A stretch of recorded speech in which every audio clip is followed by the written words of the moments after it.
साथ ज्योति निषाद।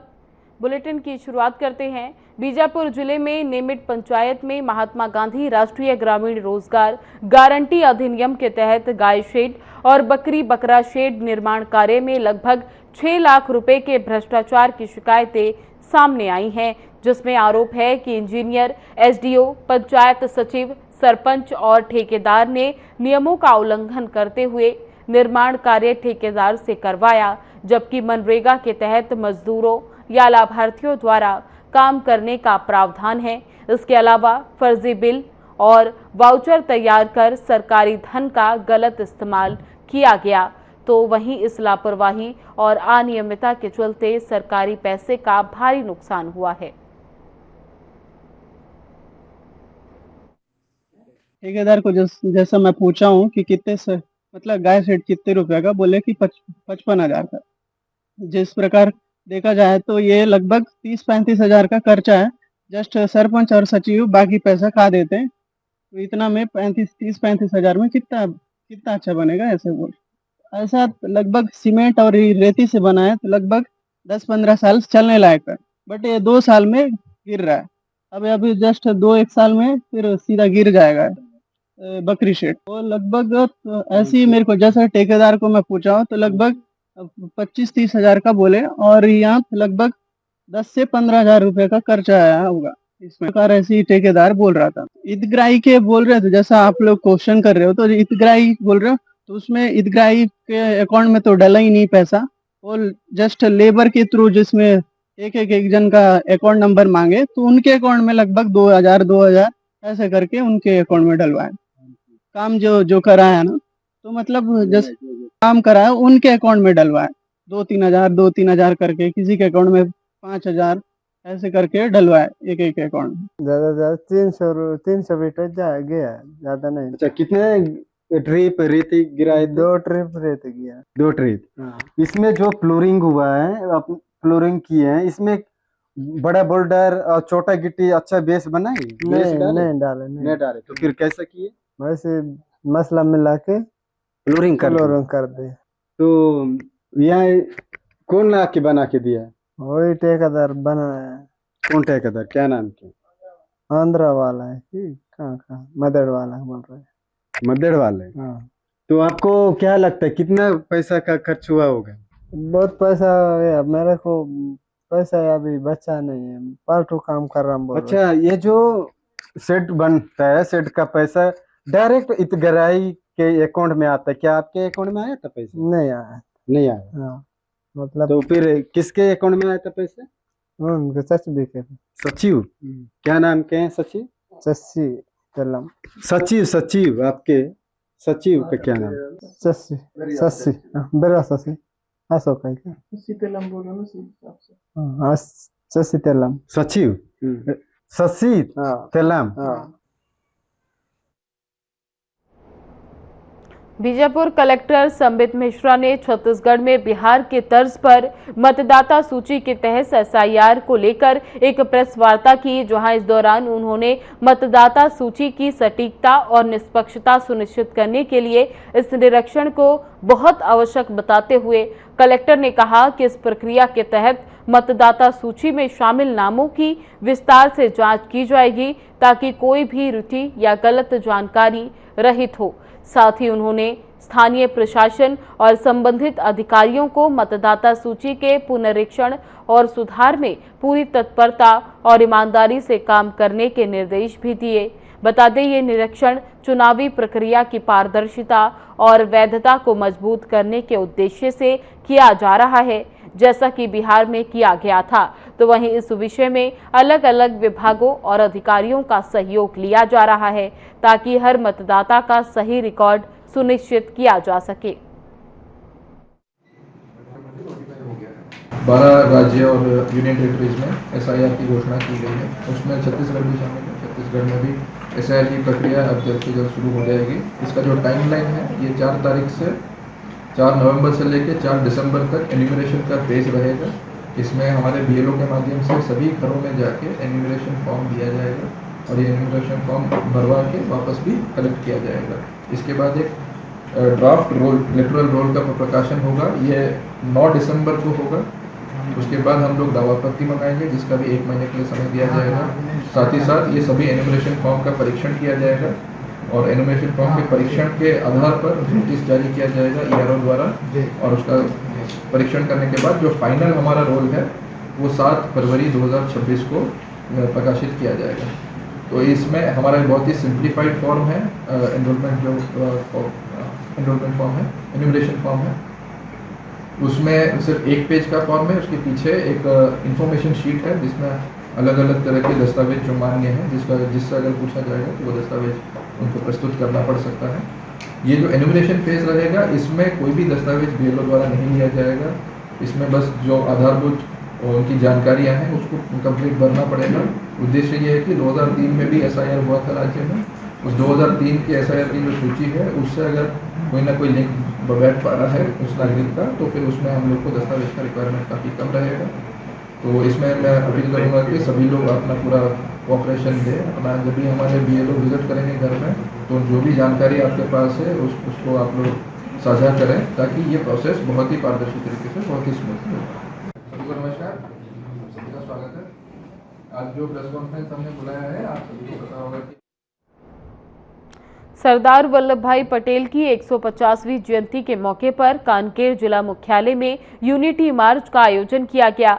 इस मौके पर सांसद, विधायक, जिला प्रशासन के अधिकारी और स्कूली बच्चों ने एक साथ दौड़ लगाकर राष्ट्रीय एकता और अखंडता का संदेश दिया।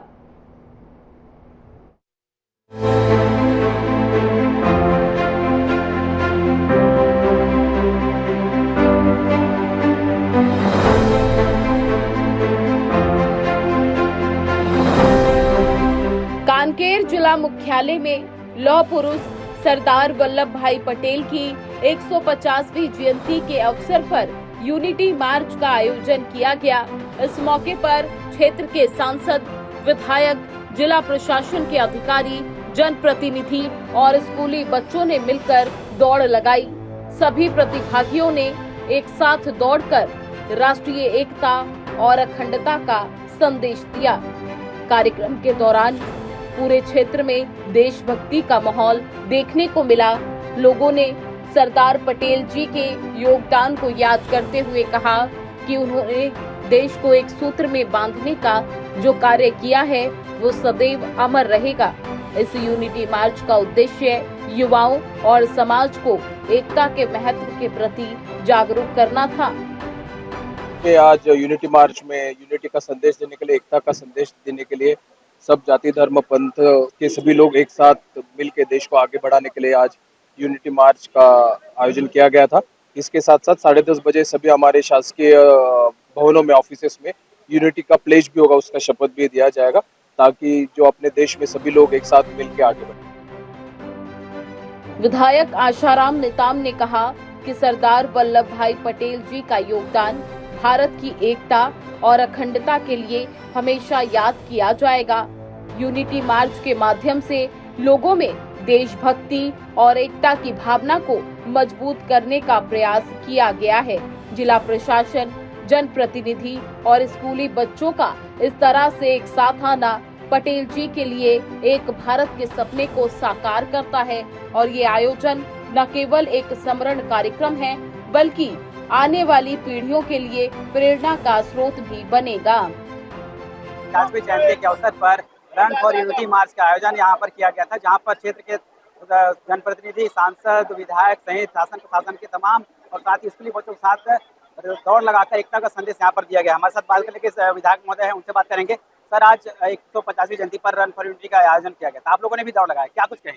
आज सरदार वल्लभ भाई पटेल की 150वीं जयंती है, जिसमें हम सभी कांकेर जिले के जितने भी पदाधिकारी हैं, भारतीय जनता पार्टी हो, शासन प्रशासन हो, सब लोग ने सरदार वल्लभ भाई पटेल की जयंती के अवसर पर हम सब लोग ने दौड़े। इससे स्पष्ट है कि सब लोगों को जोड़ने का जो हमारे देश के उप प्रधानमंत्री थे सरदार वल्लभ भाई पटेल और गृह उप प्रधानमंत्री थे, जो देश के लिए बहुत गौरव की बात है, और जो एक देश को दूसरे देश को और एक समाज को दूसरे समाज को जोड़ने का बहुत बड़ा उनके जो अचीवमेंट था, जो आज सब लोगों के जीवन में एक उनके जीवन परिचय के माध्यम से उन्हें हमको पढ़ना भी चाहिए और लोगों को सिखाना चाहिए और अपने जीवन में भी उतारना चाहिए कि सरदार वल्लभ भाई पटेल थे क्या। और आज कल हमारे देश के प्रधानमंत्री ने गुजरात में एक सबसे बड़ा उसका स्टेच्यू बनाया है, उसका भी लोकार्पण होगा। इससे भी हमारे देश में बहुत बड़ा संदेश जा रहा है कि हम लोग ने एक भाईचारा के नाते में एक देश को जोड़ने का जो बहुत बड़ा गौरव का महसूस हो रहा है। बहुत धन्यवाद सर। तो ये विधायक थे जिनका साफ कहना है कि एकता का संदेश देना है, और जिस तरह से सरदार वल्लभ भाई पटेल ने देश को लिए काम किया है उनको भुलाया नहीं जा सकता, और उनके स्मृति में और जो प्रधानमंत्री नरेंद्र मोदी जो है उन्होंने भी लोकार्पण करने जा रहे हैं, तो ये बहुत ही गौरवान्वित की बात है। और आज का जो आयोजन किया गया था वो काफी गौरवान्वित। स्कूली बच्चे भी थे हमारे साथ में, तमाम देख सकते हैं कि स्कूली बच्चे इस दौड़ में शामिल हुए थे। आप लोगों ने भी दौड़ लगाया सरदार वल्लभ भाई पटेल की 150वीं जयंती के अवसर पर, क्या कुछ कहेंगे? बहुत अच्छा लगा हमको जयंती को मना के, और हम इस दौड़ से ये पता चला एकता का सूत्र में सबको बढ़ना चाहिए। यहाँ नेता, मंत्री, स्टूडेंट सब एक थे और सब एक साथ दौड़ लगाए और देश में एकता का संदेश दिया। तो ये टीचर थी एनएसएस स्काउट गाइड के, तो उनका कहना है कि देश में एकता का संदेश देने के लिए दौड़ लगाए और काफी सराहनीय कार्यक्रम रहा। कैमरामैन शुभम के साथ अनिल लताम, हर खबर छत्तीसगढ़। अतिरिक्त पुलिस अधीक्षक दिनेश सिन्हा ने कहा कि सरदार वल्लभ भाई पटेल की जयंती पर पुलिस विभाग द्वारा एकता दौड़ यानी यूनिटी मार्च का आयोजन किया गया, जिसका उद्देश्य देश की एकता, संप्रभुता और अखंडता को बनाए रखने के लिए जनता में जागरूकता फैलाना है। आज के समय में हमें सरदार पटेल जी के योगदान को याद करते हुए देश को जोड़ने की भावना को आगे बढ़ाना चाहिए। इस दौरान पुलिस कर्मियों, प्रशासनिक अधिकारियों, जनप्रतिनिधियों और विद्यार्थियों ने एक ही स्वर में एक भारत श्रेष्ठ भारत का संदेश दिया। कार्यक्रम में सभी ने देश की एकता बनाए रखने का संकल्प लिया।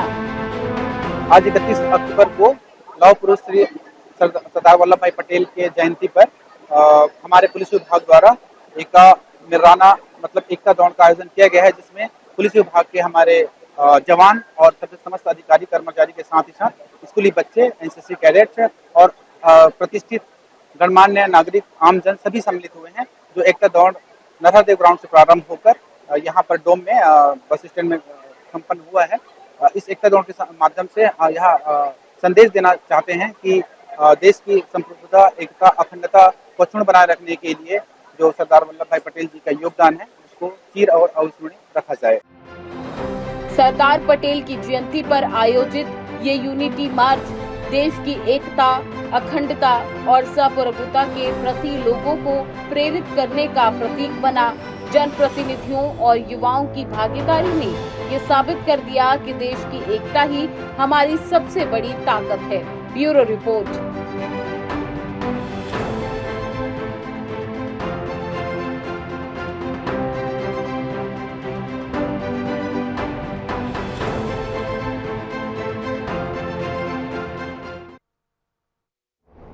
कांकेर विधानसभा से विधायक आशाराम नेताम अपने क्षेत्र और क्षेत्रवासियों की सुविधाओं के लिए लगातार क्षेत्र में काम कर रहे हैं।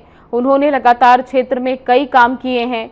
बता दें कि कांकेर विधानसभा से विधायक आशाराम नेताम अपने क्षेत्र और क्षेत्रवासियों की सुविधाओं के लिए लगातार कार्य कर रहे हैं। विधायक का कहना है कि लोगों को किसी तरह की कोई परेशानी ना हो, इस पर उनका खास फोकस रहता है। देखिए ये रिपोर्ट।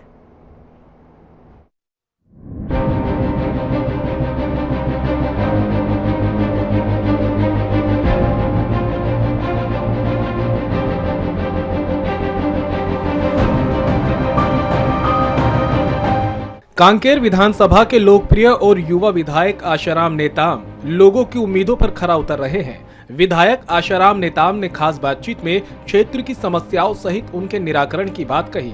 उन्होंने कहा कि हमने ही बनाया है, हम ही संवारेंगे की बात आज चरितार्थ हो रही है। आम जन से मिलकर उनकी समस्याओं का समाधान भी किया जा रहा है। लोगों की सुविधा के लिए गृहग्राम में ही विधायक कार्यालय बनाया गया है, जहाँ पर पहुँचकर क्षेत्र की जनता अपनी समस्या बता सकती है और उनकी समस्याओं पर त्वरित कार्रवाई की जाएगी। हम इस वक्त मौजूद है कांकेर विधानसभा क्षेत्र के लोकप्रिय विधायक आशाराम नेताम जी के निवास कार्यालय पे। यहाँ पर हमारे साथ बात करने के लिए आज आशाराम नेताम जी हैं, जो कि अपने विधानसभा क्षेत्र की जो बातें हैं, जो समस्याएं हैं, उनकी बात करेंगे। उनसे ही बात करते हैं, सीधा उनसे ही जानेंगे कि लगातार क्षेत्र में दौरा करते हैं विधानसभा क्षेत्र में, क्या क्या बातें होती है, क्योंकि लोगों से आप मिलना होता है, आमजन से मिलते हैं, किन बातों को आपके पास रखते हैं? अधिकतर हमारे जनता जनार्दन जो है, कोई समस्या है, राशन कार्ड का समस्या है, पुल पुलिया का समस्या है, ये सारी बात तो लोग रखते हैं। और जो स्कूलों का जो रहता है शिक्षकों का प्रति, और जो बच्चे नहीं पढ़ रहे हैं वो कैसे पढ़ें, ये सारी बातों को जनता जनार्दन ने रखते हैं। उसको हम लोग ने बहुत गंभीरता से उन्हीं के साथ मिलकर, उन्हीं के साथ एकजुट होकर उस समस्या को हम लोग निराकरण करते हैं। आप लगातार क्षेत्र में दौरा करते हैं, समस्याएं आपके पास रखते हैं, लोग बताते हैं, जैसे आपने कहा कि हर एक समस्याएं आपके अवगत कराया जाता है, आप उनके बीच निराकरण भी करते हैं। आप युवा हैं, बतौर युवा लोगों से आप मिलते भी हैं कार्यक्रम में, तो युवाओं को लेकर कैसा फीडबैक रहता है? नहीं, युवा लोगों को तो एक हमारे इष्ट मित्र की बराबर होता है, और वो लोग ने हमेशा बात को रखते हैं, और हम भी कोशिश करते हैं कि आसानी से हो, और जो करने का रहता है तो हम आदेश भी करते हैं जो अधिकारी कर्मचारी हैं कि इनकी काम जो आसानी से हो जाए, और कहाँ परेशानी कहाँ तकलीफ है उनको हमको बताइए और उसको हम फॉलोअप करेंगे, ऐसा बोलते हैं। और युवा लोग ने मिलजुल कर हम लोग करते हैं काम। तो आप लगातार क्षेत्र में दौरा भी करते हैं, आपने देखा होगा अपने विधानसभा क्षेत्र में, ऐसी क्या आवश्यकताएं लगती है, किन चीज़ों का अभाव आप देखते हैं अपने विधानसभा क्षेत्र में कि इन चीज़ों का अपने विधानसभा में अभाव अभी तक आप देख पा रहे हैं? अभाव है जो है अपन को, जैसे दुधावा का पानी है, वो पानी हमारे किसानों का डबल दोगुना आय हो, इसलिए अभाव है। जो उस दुधावा के पानी को हम कांकेर तक लाना चाहते हैं, और जो अभी हमारे आदिवासी मुख्यमंत्री की सहयोग से आज ज्ञानी मोड़ से 4 लेन की हमारी स्वीकृति हुआ है दुधावा के लिए, तो ये हमारी छोटे छोटे मांग था, और वो मांग पूरा हो रहा है। और हम चाह रहे हैं कि दुधावा से मुरपाल होते हुए, नरहरपुर होते हुए धमतरी को जोड़ा जाए, उसको भी हम लोग ने भेजे हैं, और उसने आश्वासन भी दिए हैं मुख्यमंत्री ने। और ये जो गांव के रोड को शहर तक जोड़ना, शहर के रोड को हाईवे तक जोड़ना, ये मेरा पहली प्राथमिकता है, जो इससे हमारी क्षेत्र की आसानी से विकास भी होगा, और अंतिम गांव के लोग हैं वो शहर तक आकर अपना सुख सुविधा में लाभान्वित होंगे।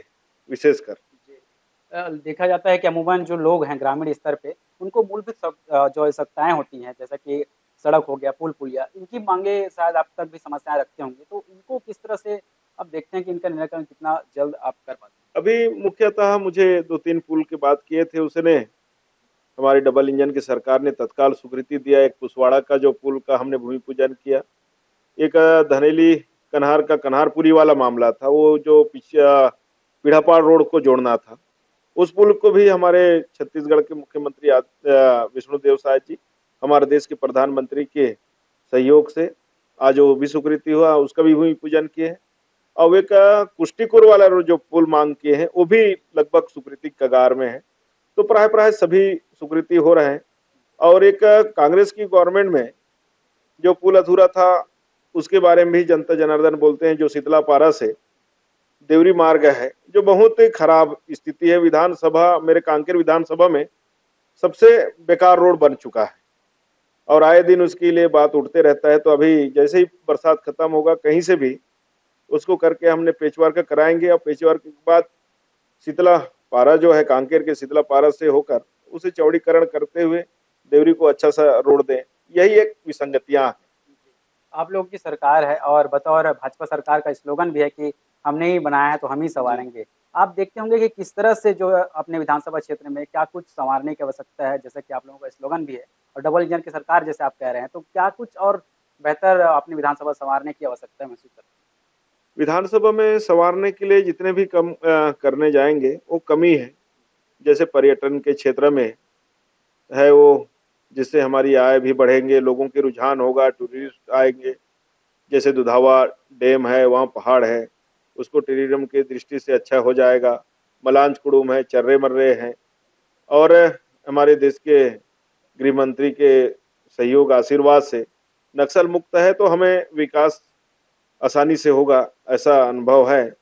और ऐसा हम चाहते भी हैं, और शुरू भी हो गया है, विकास हो रहा है, और आगे चलकर अच्छा होगा।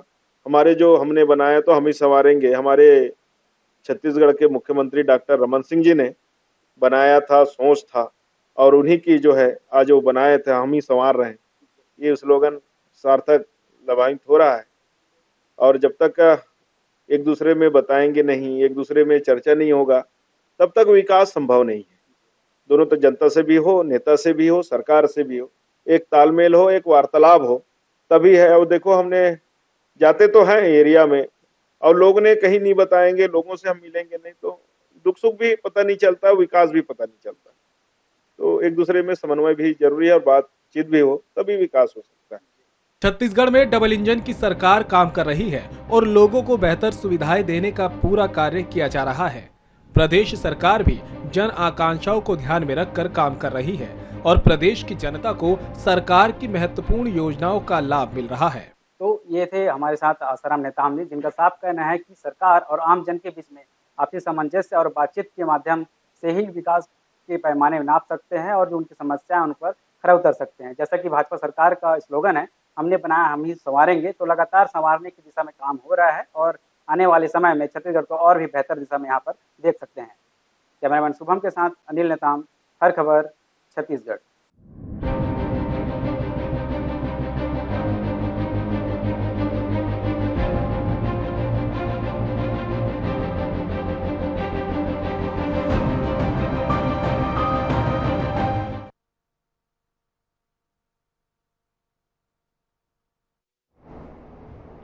बीजापुर जिले में 66 लाख रुपए के कुल इनामी 51 माओवादी ने हाल ही में आत्मसमर्पण कर दिया है।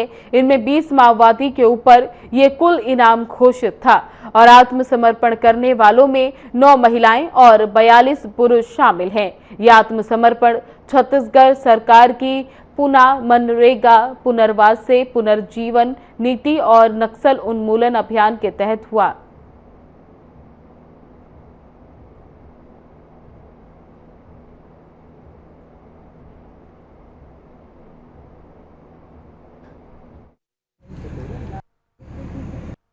आज बीजापुर जिले में पुनः एक अच्छी खबर है कि 51 माओवादी हैं वो पुनर्वास की तरफ आज लौट रहे हैं, जिस पर से पीएलजे बटालियन नंबर 1 और कंपनी नंबर 1, 2, 5 के 5 सदस्य हैं। एसीएम स्तर के 1 प्लाटून एवं एरिया कमेटी सदस्य 7 हैं, एलओ सदस्य 3 हैं। इस प्रकार कुल 51 नक्सल मेंबर्स हैं, जिस पर टोटल 66 लाख का इनाम था, जो आज यहाँ पुनर्वास के लिए आए हैं। अगर बीजापुर की बात करें तो वर्ष 2025 में अभी तक 461 माओवादी मुख्यधारा में शामिल हुए हैं। इसी प्रकार 138 माओवादी मारे गए हैं और 485 माओवादी गिरफ्तार हैं। और अगर 2024 से हम बात करें तो लगभग 650 माओवादी मुख्यधारा में शामिल हुए हैं। इसी प्रकार 196 माओवादी मारे गए हैं और 986 माओवादी को गिरफ्तार करने में सफलता मिलेगा। तो इसमें मुख्यतः जो एंटी नक्सल ऑपरेशन हो रहा है और जो सरकार की जो नीतियां हैं, जो डेवलपमेंट की नीतियां हैं और जो पुनर्वास की नीति है, उससे प्रभावित होकर ये माओवादी आज पुनर्वास में शामिल हुए हैं। नक्सलियों ने सरेंडर करने का फैसला किया है और मुख्य धारा में शामिल होने आ रहे हैं और हम इस पहल का स्वागत करते हैं। आपने देखा होगा पिछले 1 महीने में काफी अधिक संख्या में नक्सलियों ने सरेंडर किया है और ये सीआरपीएफ और छत्तीसगढ़ पुलिस के संयुक्त प्रयासों का परिणाम है कि हम लोगों ने पूरे मानसून भर ऑपरेशन जारी रखा है और एफओबी को एस्टैब्लिश करने में हम लोगों ने लगातार कदम लिए हैं और जितने भी सुदूरवर्ती क्षेत्र हैं, जहाँ पे वैक्यूम क्षेत्र है, वहाँ पे हमने एफओबी एस्टैब्लिश किए हैं और यही कारण है कि वहाँ के जो नक्सली हैं वो सरेंडर करने के लिए आगे आए हैं। तो हमें उम्मीद है कि आने वाले समय में बाकी बचे हुए नक्सली भी सरेंडर करेंगे और छत्तीसगढ़ व बीजापुर राज्य शांति व्यवस्था कायम हो सकेगी।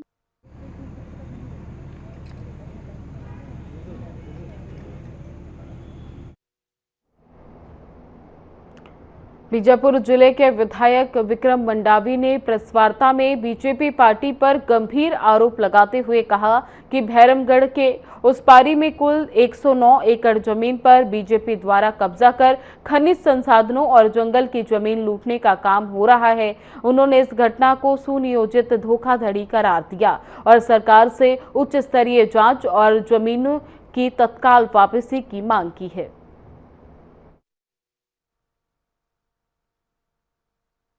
बीजापुर जिले में ये बात बिल्कुल सही है जिस तरीके स्वास्थ्य जो सेवा लचर से स्थिति में पहुंच चुकी है। जिला मुख्यालय का जिला अस्पताल में 4-4, 5-5 घंटा लाइट नहीं रहना, जनरेटर की सुविधा नहीं होना, एम्बुलेंस की सुविधा नहीं होना, एम्बुलेंस है डीजल नहीं है, एम्बुलेंस डीजल दोनों है तो ड्राइवर नहीं है, और ये सब है तो मेडिसिन नहीं है। इन स्थितियों से जिला हॉस्पिटल गुजर रहा है। तो आप अनुमान लगा सकते हैं कि अंदरूनी क्षेत्र के जो हॉस्पिटल है, जो वहां पे सीएचसी, वो क्या स्थिति होगा। 2 दिन पहले की बात है, 1 दिन पहले की बात है, किस तरीके से जो आवपल्ली में वहां पर ब्लॉक मुख्यालय हॉस्पिटल में कितना माह 2 माह की मासूम बच्ची का जो इलाज के दौरान मौत होता है, और वहां पर सच्चाई को लाने की अपेक्षा वहां पर। फिलहाल बुलेटिन में बस इतना ही। बने रहे हमारे साथ। नमस्कार।